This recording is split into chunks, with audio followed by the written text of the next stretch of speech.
So, ngayong umaga po, good morning sa lahat ng narito, sa mga nanonood online. Good morning po sa inyong lahat. Nawa po ang pagpapala ng Panginoon ay patuloy niyo pong maranasan. Hallelujah. Amen. So, today po is the second week ng ating new series, The Fivefold Ministry. So, last week po ay naturo po sa atin ng ating Pastor Al about worship. Ngayon naman pong linggong ito, we will talk about discipleship. Ready na po ba yung slide? Yun, praise God. So, discipleship, this is following the footstep of Christ. Makita po natin ito sa, ang ating reference verses from Luke chapter 14, verse 25 to 35. Okay. Ayan, praise God. Hanggang 33 lang po. So, sabay-sabay po natin, basahin po natin.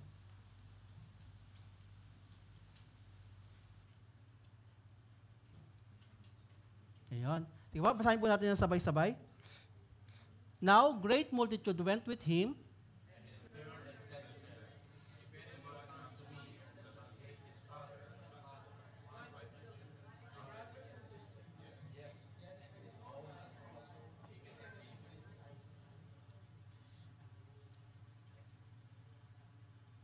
Wala po ito.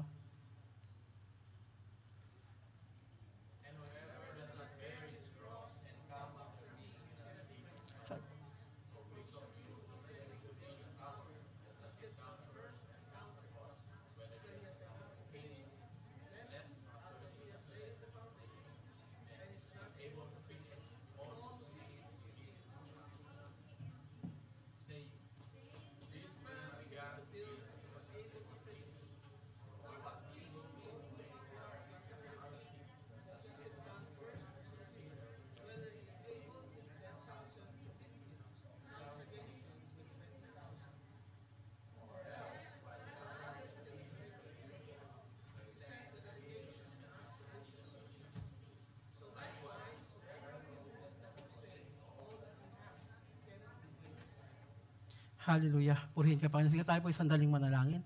Hallelujah. Purihin ka, Panginoon. Lord, maraming salamat po sa umagang ito. Thank you, Lord, that we are here to listen to your word, Panginoon. Nawa, Panginoon, Lord, sa umagang ito, patuloy naming maranasan ang iyong presensya. Patuloy ka pong kumilos sa lugar na ito, Panginoon. Tanggalin niyo po mga balakid sa lugar na ito at tanging yung pagpapala mo lamang po ang makita at maranasan namin, Panginoon. Lord, itago mo ko sa iyong likuran, Panginoon, at yung tanging glory ay sa iyo lamang mailaan, Panginoon.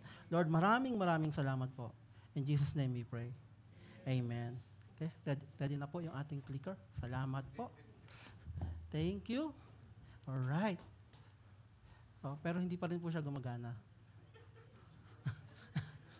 Ayun. Wala po.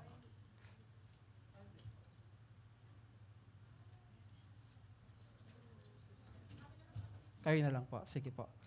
Okay. So before we start, let us have a little exercise. Let us exercise our imagination. So sige po ano po sa ano. Sige po. May ipa-flash po akong pangalan or title. Imaginein po natin kung ano yung itsura nito. Sige po, sis. Ayan. Ano pong sa palagay niyo ang itsura kapag nakarinig ka ng salitang doktor? Naka-gown na puti. May stethoscope. Ayun, tama po. Yan. Pogi. Amen. Pag sinabi naman po na nurse, ayun, nakita na po.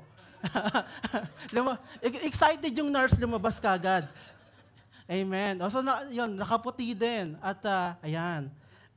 Pag sinabi naman pong farmer, ayun, ano pa itsura ng mga farmer? Nakasombrero, naka-long sleeve, may hawak na karet, ayun. Wala. Yan. At kapag sinabi naman pong firefighter, ano naman po kayang itsura nito? Naka-hose? Paano yun?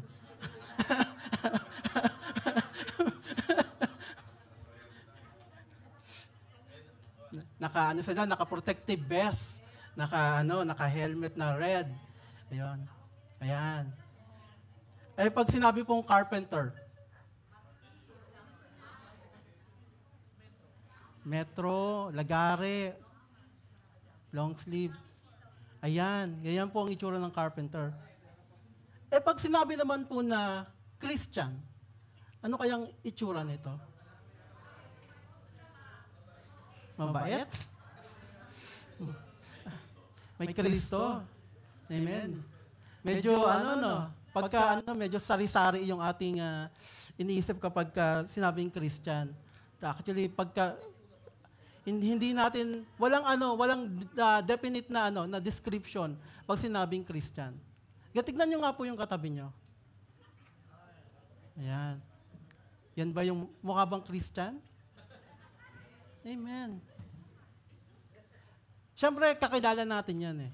Kakilala natin sila. Alam natin yung lagi na sila nakasama. That's why we know that they were Christian. Dito sa loob ng church. Hindi natin alam sa labas. Amen. So, ano naman kaya ang iniisip ng mga non-believers about Christian? Pag sinabing Christian? Mababait? Yung mga, actually, when I'm searching this one, ano yung sinasabi ng mga non-believers about Christian? Mostly negative. Medyo masakit pakinggan, masakit basahin. So, sinamarize ko na lang yung iba. What do non-believers think of Christian? Sabi sa Reddit, marami yung doon. Sabi doon, sinamarize ko na lang po. Christian are self-centered, hypocrite, and lack of empathy. Totoo ba yun? Medyo masakit. Medyo masakit pakinggan, medyo masakit basahin. Sabi sa Quran naman, when I heard the term Christianity, I think of the hateful, self-righteous, intolerant type who became Christian as mean by which to cover up something dark in their past or personalities. Medyo masakit pakinggan. Kasi sadly, totoo, maraming mga nagkiklaim that they were Christian. But they are not living like Christian. Ang hirap, di ba? Nung sinearch ko to nung I was preparing this preaching for today, sabi ko, ilalagay ko ba itong na to? Parang But this is the sad reality. Non-believers think of Christians as self-centered hypocrites, mga plastic, because yun yung nakikita nila. That is what they are seeing about other Christian. Mahatma Gandhi, kilala niyo si Mahatma Gandhi? Kilala niyo? Sabi ni Mahatma Gandhi, there was a time I sincerely considered Christianity as my religion. However, although I admire much of Christianity, I am unable to identify myself with unorthodox Christianity. Si Mahatma Gandhi, he read the Bible. And most of his teaching have a great influence about Jesus' teaching. And he tried to follow it. He tried to live like a Christian. Kaya lang, hindi niya maikumpara yung sarili niya sa ibang tao na nagkiklaim na sila ay Christian.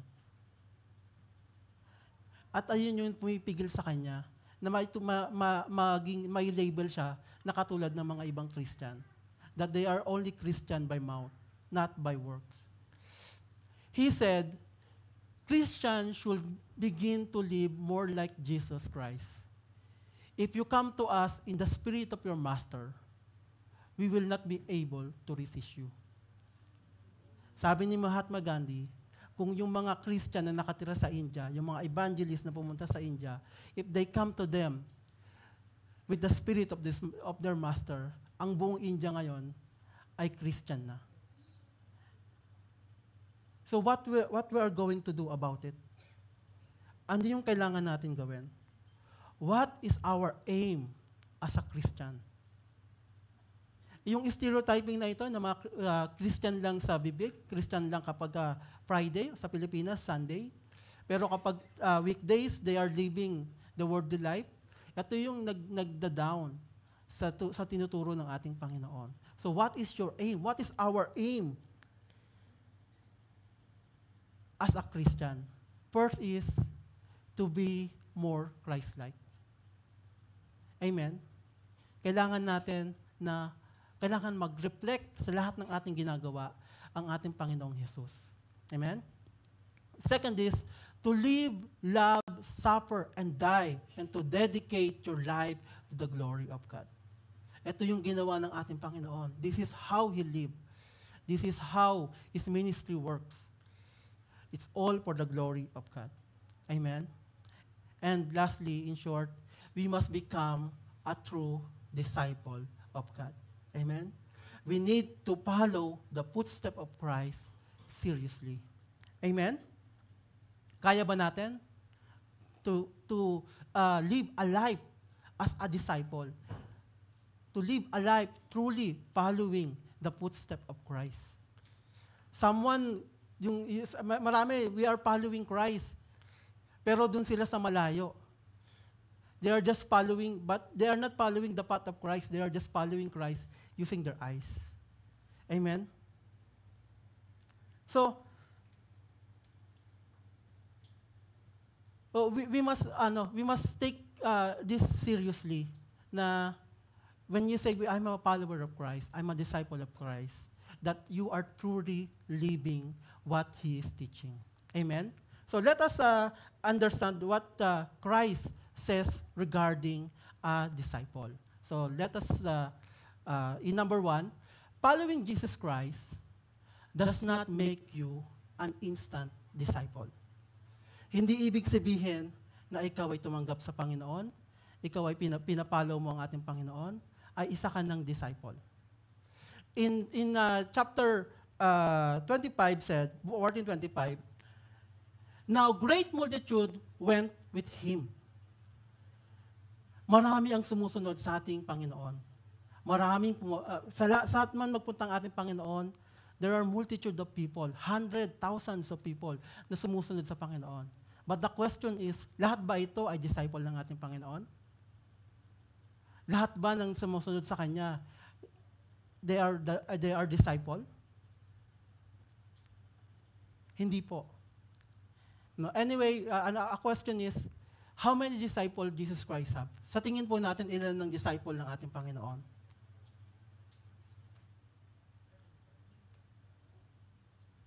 12?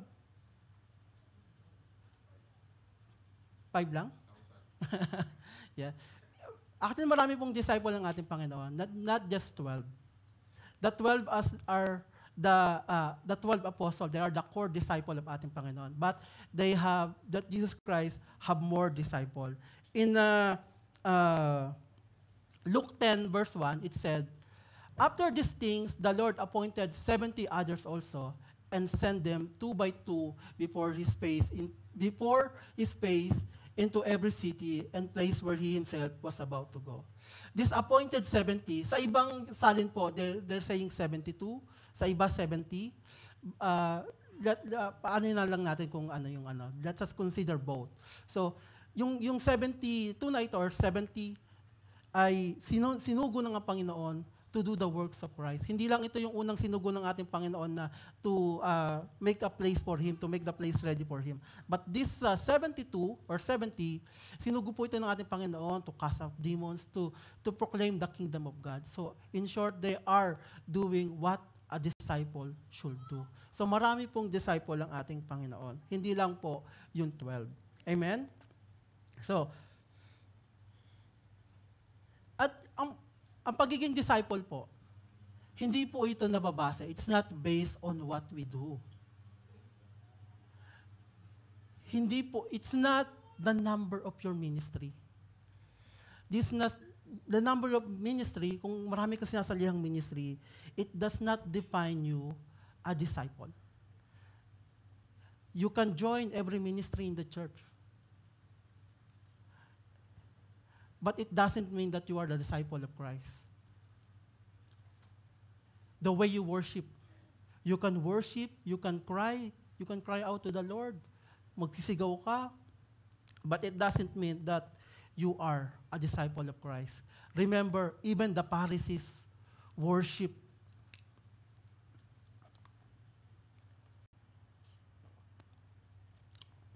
But it doesn't mean that the Pharisees are a disciple of God. Kung babasahin nyo yung Pharisees, napakatindi nila. They are praying on the street.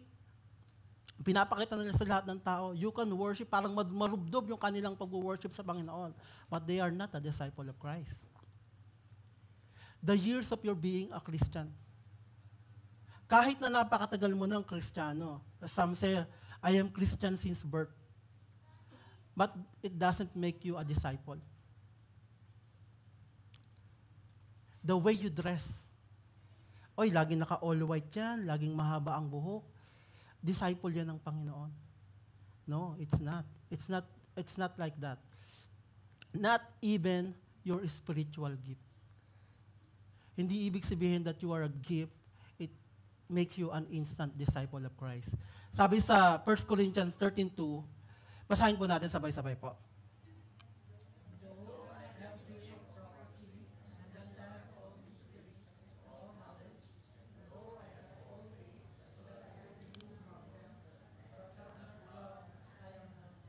Amen. Even if you have the gift of prophecies, but if you do not have love, it was nothing. It was nothing to the Lord. It doesn't mean that you are a disciple. Si Madam Auring nga nanguhula eh. Pero hindi naman siya disciple. Tama? Because all of these things, you can do it even without love. You are just performing. It does not count you as a disciple. Tama po? Sino pong nakakakilala dito? Si Doc Willie Ong. Tama, si Doc Willie Ong. Maraming followers yata to dito eh. Marami na talagang may rayuma dito sa church eh na. Amen. So, si Doc Willie Ong. Maraming nagpa-follow kay Doc Willie Ong. They are practicing what he is advising. Ginagawa nila yung ina-advise ni Dr. Willie Ong. But it doesn't make them a doctor. Tama? You can follow someone, but it doesn't make you that same person. Hindi ka magiging doktor kahit gawin mo yung tinuturo ni Willie Ong. Unless you truly commit to it, to study, to enroll, to study, to become a doctor. Amen. It's the same as being a disciple of Christ. Until you commit yourself to Christ, that is the time that you will be truly a disciple. Amen? So sabi ng Panginoon, disciple certainly were follower of Jesus Christ. Totoo yun. But not all followers were disciple. Amen? So we need to take discipleship seriously. We are already a follower of Christ, then we need to take the word discipleship, a disciple, seriously by following and committing to the word and the teaching of Christ. Amen? So, Jesus Christ illustrates the meaning of disciple in the following verses. He said, disciple of Christ understand his priority. In verse Luke in 14:26, if anyone comes to me and does not hate his father and mother, wife and children, brothers and sister, yes, and his own life also, he cannot be my disciple. Amen. Hindi sinasabi ng Panginoon dito na awayin mo yung asawa mo. God does not promote hate. Hindi ito license na na nakalimutan mo sila.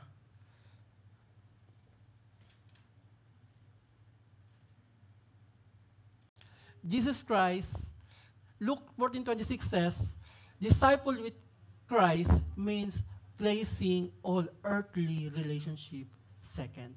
Amen. Hindi ibig sabihin na awayin mo yung nanay mo, mga magulang mo at asawa mo. ang nais ng Panginoon na i-prioritize mo yung relationship mo. Uunahin mo palagi ang ating Panginoon. Yung mga earthly relationship natin, that is only second. So a disciple of Christ knows his priority. Amen? Hindi na yung mga asawa natin yung una, but our Lord Jesus Christ is the first. Amen? To set aside our own personal desire.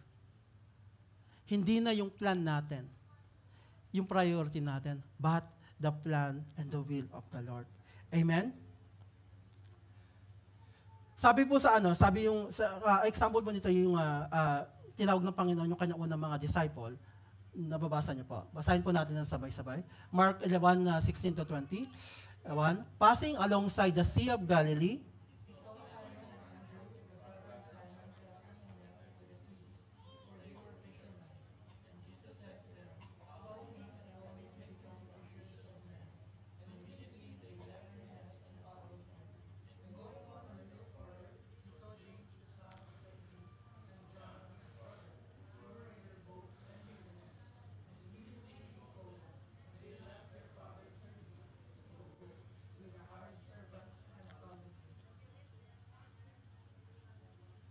amen.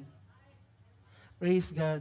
So, nung tinawag ng ating Panginoon, si Simon tsaka si Andrew, they are casting their nets. Ano yung pangarap siguro nila na makahuli sila ng mas maraming huli. But nung tinawag sila ng Panginoon, they set aside that one. They set aside yung kanilang ginagawa, yung kanilang personal na nais, na hangarin. Maging si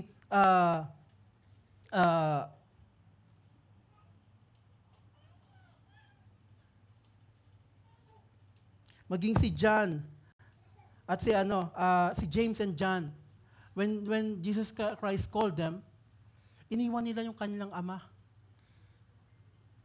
Because they know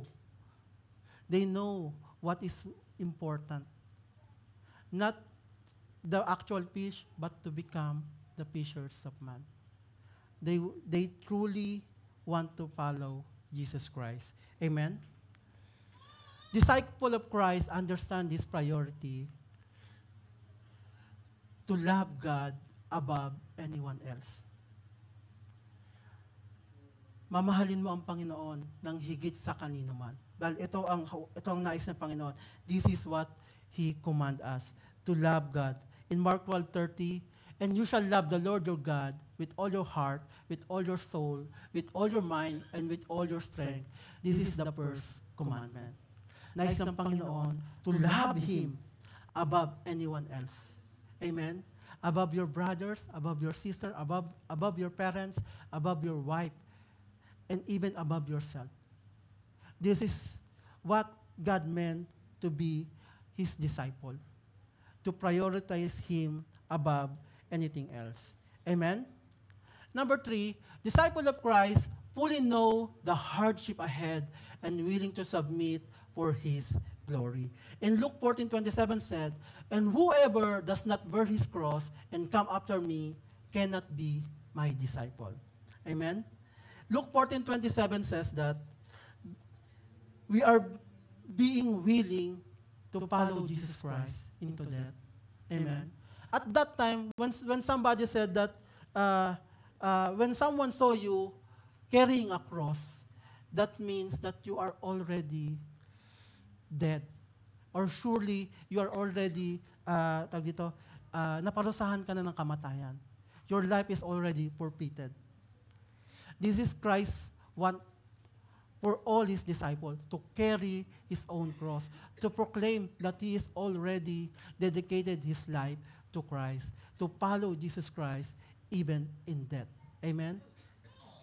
It means someone who will follow after Christ and live a similar life. Sabi ng Panginoon, come follow me. Sabi ng Panginoon, when Jesus Christ said, follow me, and lahat ng aking ginagawa ay gagawin mo din. Ano man ang maranasan ko, mararanasan mo din. Hindi lang sa fellowship sumasama ang isang disciple ng Panginoon. Hindi lang sa iyaw-ihaw, laging present. Hindi lang kapag ka may swimming, present ang disciple. Amen? Present din dyan sa mga Bible study. Present din yan sa prayer meeting. At present din yan kapag worship ng ating Panginoon. Amen? Hindi lang sa kasiyahan. When Christ said, follow me everywhere. Amen? Not just kung saan lang kasiyahan. Amen? Luke 14:27 says that to embrace the suffering for Christ. Amen? Truly, kapag ikaw ay sumama sa Panginoon, you will experience suffering. You will experience mockery. You will experience shame from other people. Ipapahiya ka, aalipustahin ka. But this is a part of us being a disciple of Christ.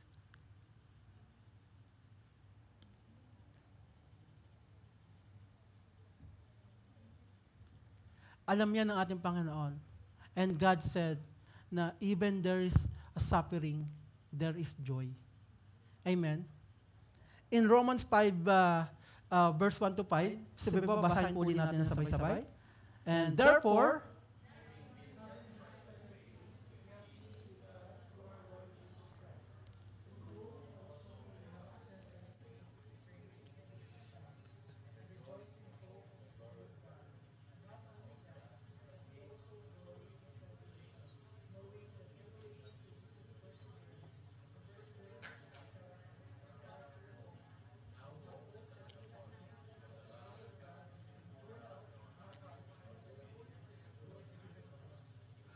Amen. Praise God. Alam niyo po bakit we can endure hardship?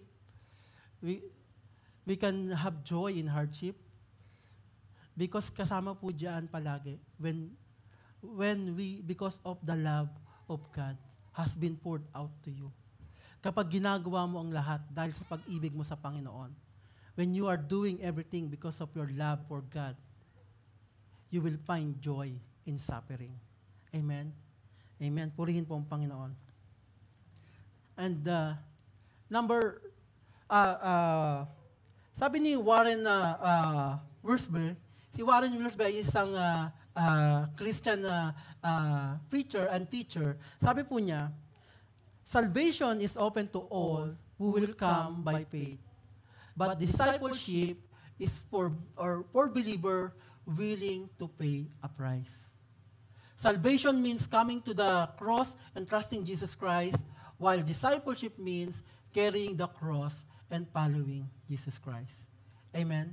So there is a difference between being saved and being a disciple of Christ. Following and discipleship, there is a difference po. We can be saved by trusting God and acknowledging that He is our God. But we cannot call ourselves as God, as Jesus Christ disciple, until we take up the cross and follow Him and proclaim the Word of God and do all His commandment. Kapag kailangan po muna natin ipamuhay yung turo ng ating Panginoon to call ourselves a disciple. Amen? Number 4, disciple of Christ have a clear picture of God's plan. In Luke chapter 14, verse 28 to 30, it says, "For which of you intending to build a tower does not sit down first and count the cost, whether he has enough to finish it, lest after he has laid the foundation is not able to finish, all who see it began to mock him, saying, this man began to build and was unable to finish." Amen? So the disciple of Christ knows the big picture of what God planned to this world. Alam niya kung ano yung buong plano ng ating Panginoon. And He will sit, He will check kung kaya ba niya. He will plan ahead. Luke 14:28-30 illustrate that it is difficult and costly. Can we endure it? Can we do it? Can we overcome the difficulties? Can we pay the price? Can we pay the cost of following Christ? Do we have enough resources? Do we have enough patience to do? Because following Jesus Christ as disciple, it is a lifelong project. It's not a one-day project. Oy, nakapag-invite na ako sa church, share na ako ng Word of God. Tapos na yung aking part, tapos na yung aking pagiging disciple. Oy, umattend ako ng discipleship class. Wala akong absent. Disciple na ako ng Panginoon. Tapos na ang aking pagiging disciple. No, it's not. It's a lifelong project. Hanggat ikaw ay nabubuhay sa mundong ito, until you are here on earth, you will be a disciple of Christ. Patuloy mong ipapamuhay, patuloy mong gagawin yung turo ng ating Panginoon. You will serve Christ as long as you breathe. And even when you are still in heaven, doon tayo ay magpupuri sa Panginoon. Amen?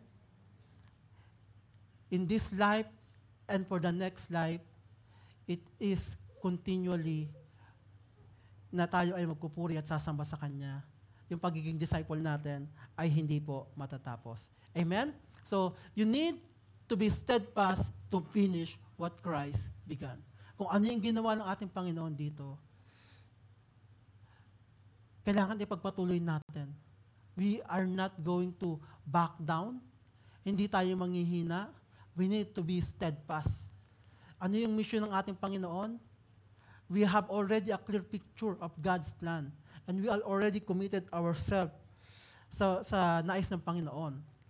And we need to be steadfast na ipagpatuloy yung gawa ng ating Panginoon.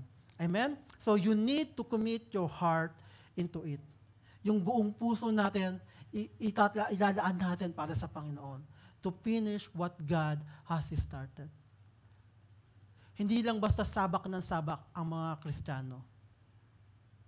They need to plan ahead. They need to know. They need to truly know what the kingdom of God is. They need to truly know who Jesus Christ is. Kapag ginawa po natin ito, lalo na nagbabasa tayo ng ating Biblia, kilala natin ng Panginoon, we can see the big picture kung ano ang nais ng ating Panginoon. And we can assess ourselves, do I have the ability to do this? Of course, if you are truly reading the Bible, if you ask God, you can be truly a disciple. God will always guide you. Amen? Kung aasa tayo sa sarili nating kakayanan, no, we can. But if you know the will of God, if you know God, if you ask Him, He will give it to you. Amen? Mahirap maging disciple ng ating Panginoon kapag hindi tayo committed. But if you commit your heart into it, may kita mo, napakasarap na sumunod sa ating Panginoon. There's a joy in it. Amen? So, sabi dyan sa Luke 9:57-62, this is the cost of following Jesus Christ. As they were going along the road, someone said to him, I will follow you whenever you go. And Jesus said to him, foxes have holes, and birds of the air have nests. But the Son of Man has nowhere to lay his head. To another he said, follow me. But he said, Lord, let me first go and bury my father. And Jesus said to him, leave the dead bury their own dead, but as for you, go and proclaim the kingdom of God. Yet another said, I will follow you, Lord, but let me first say farewell to those at my home. Jesus said to him, no one put his hand to the plow and look back. Is fit for the kingdom of God. Amen. So when we say that we want to follow God, we need to fully commit ourselves into it. There is a hardship ahead, sabi ng Panginoon. Foxes have holes and birds have nets. If you follow Jesus Christ, na ikaw ay, yung ating mga nag-evangelize sa ibang lugar, naranasan po nila na matulog sa train station. naranasan nila na makitulog sa ibang bahay. Because ganito po ang naranasan ng ating Panginoon. You need to leave the comfort of your house when you want to follow Christ. This is one of the cause.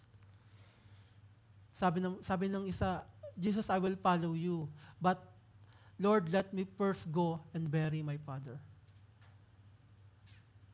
Sometimes, when we are following Christ, we need to sacrifice a lot of things.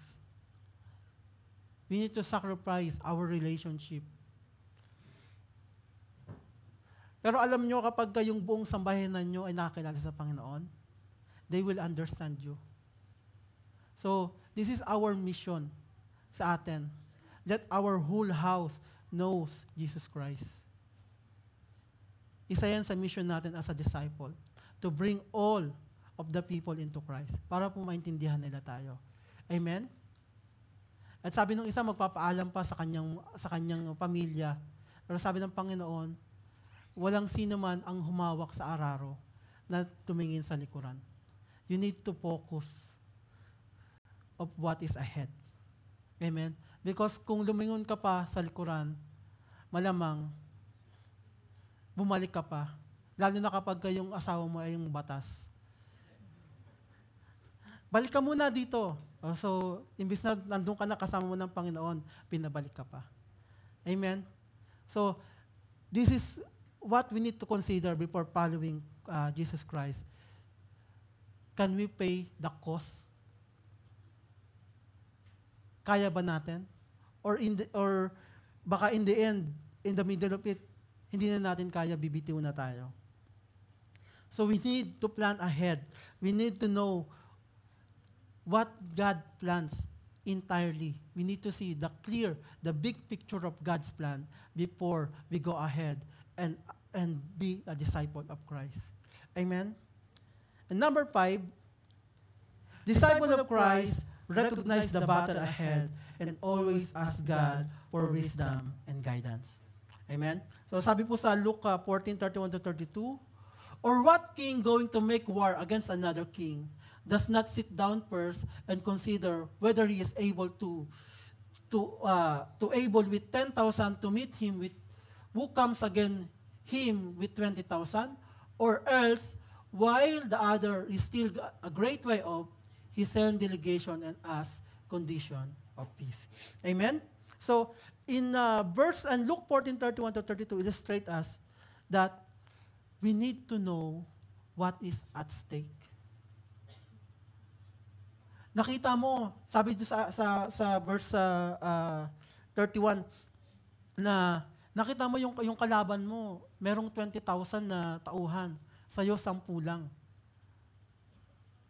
Kaya mo ba? Kaya ba ng mga tauhan ko? Sa atin, bilang mga mananampalataya, when someone asks for a mission, or sa ating trabaho, kapag inutusan ka ng boss mo, titignan mo muna, kaya ko kaya itong pinapagawa ng boss ko before you go ahead. Hindi ba? Pagtatanggap ka ng isang trabaho, kaya ko kaya yung trabahong ito, matatapos ko kaya siya on time. So, we need to recognize the enemy strength. Alam niyo, sino ba ang ating enemy dito sa mundong ito? The evil, Satan. Do I have the strength now to face Satan? Kaya ko ba? Do I have the ability? Do I have enough wisdom? Kung aasa tayo sa sarili natin kakayanan, hindi natin kaya. We need to recognize first what is the battle that we are going ahead bago tayo sumabak sa isang digmaan. Bago tayo sumabak sa mission ng ating Panginoon. Kasi baka mamaya, tulad ni Judas Iscariot, hindi ba? Kasama niya ng ating Panginoon. Yung pala, konting pilak lang, magbabackslide na siya. Ganun din ba tayo? Baka konting kibot lang sa atin ng mga tao sa paligid, we will backslide. Konting konting mak lang sa atin. May masabi lang sa atin, magbabackslide na tayo. So we need to recognize first the enemy's strength. We need to know what is at stake. Napaka-importante ng mission ng ating Panginoon. Ano yung stake? It's eternal life or eternal death. Ito yung pinaglalaban ng ating Panginoon. Nais ng Panginoon na lahat tayo magkaroon ng eternal life. Ayaw ng Panginoon na tayo mapunta sa eternal death. That's why, as a disciple of Christ, we need to know our strength. We need to hone our strength. We need to hone ourselves to become a true disciple of Christ, to share the word, to share the gospel na ito po yung magliligtas sa mga tao pag sila po ay nakilala nila ang ating Panginoon. So we need to plan ahead. We need to recognize the enemy. Plan and be prepared. Plan and be prepared. Patuloy tayong mag-aral ng salita ng Panginoon. Patuloy natin i-ask ang kanyang wisdom and guidance through reading the Word of God. Amen? We cannot go into battle nang wala tayong armas. And our weapon is the Word of God. Amen?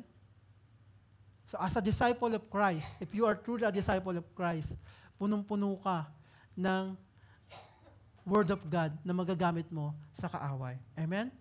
And when you go ahead, there is no turning back. Amen? There is no turning back. You cannot call yourself a disciple of Christ and run out in the middle of the battle. Ang totoong disciple ng ating Panginoon, they are not running in the battle. Yes, we can retreat, we can go back, and recuperate. Pero hindi sabihin nito na you are going to surrender. Amen? I'm not saying na kahit na nahihirapan ka na, magpatuloy ka pa rin.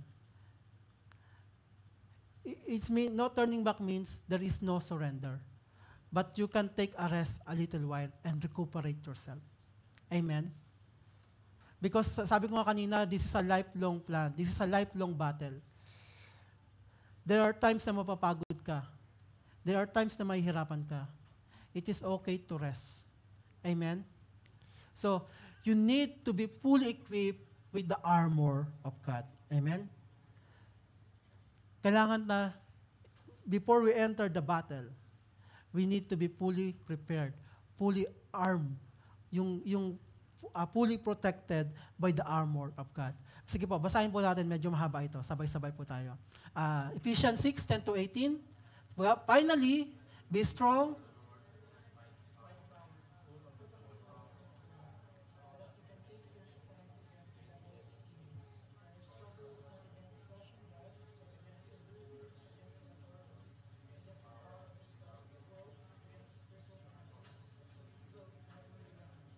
In the heavenly realms. 13, therefore, put on the full armor of God, so that when the days of evil comes, you may be able to stand your ground. And after you have done everything to stand, stand firm then, with the belt of truth buckled around your waist, with the breastplate of righteousness in place, and with your feet fitted with the readiness that comes from the gospel of peace. In addition to all this, take up the shield of faith, with which you can extinguish all the flaming arrows of the evil one. Take the helmet of salvation and the sword of the Spirit, which is the word of God. And pray in the Spirit on all occasions with all kinds of prayer and requests.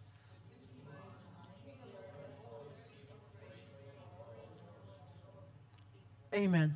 Praise be to God.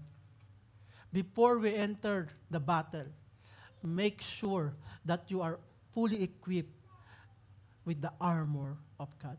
Amen? Amen. So, number 6, this is the last. Disciple of Christ offers every aspect of his life to God. Amen? So in Luke 14:33, so likewise, whoever of you does not forsake all that he has cannot be my disciple. So we need to forsake all that he has, or all that we have. We need to forsake our earthly desire, our wealth, our time, our talents. We need to offer it all to God. To forsake everything behind. To be a disciple of Christ, he must surrender everything that he have without reservation. Lahat ng meron ako ay para sa Panginoon. All of me belongs to God. Amen? And it does not end in our earthly possession. Forsaking everything, this includes our hatred. Yung galit sa puso mo. You cannot be a disciple of Christ if you still have hatred sa iyong mga kapatid. Jealousy. We need to surrender it to Christ. Envy, worldly pleasure, pride, and even our self-centered personality. Hindi na po tayo yung ating inuuna, but ang ating Panginoon na at ang ating mga kapatiran. Amen? Because sabi ng Panginoon, whatever you do and one of your brother or sister, you do it to me. Amen? So tanggalin natin yung image ng mga Christian, yung tingin ng mga ibang tao sa atin, that we are selfish, self-centered, hypocrites. We need to surrender everything to God. And when you surrender everything to God, alam niyo po kung ano yung matitira? Love. When you do everything with love, when you do everything with the love of God, napakadali po ng lahat. And you will find joy in it. You can follow Christ. You can experience the suffering.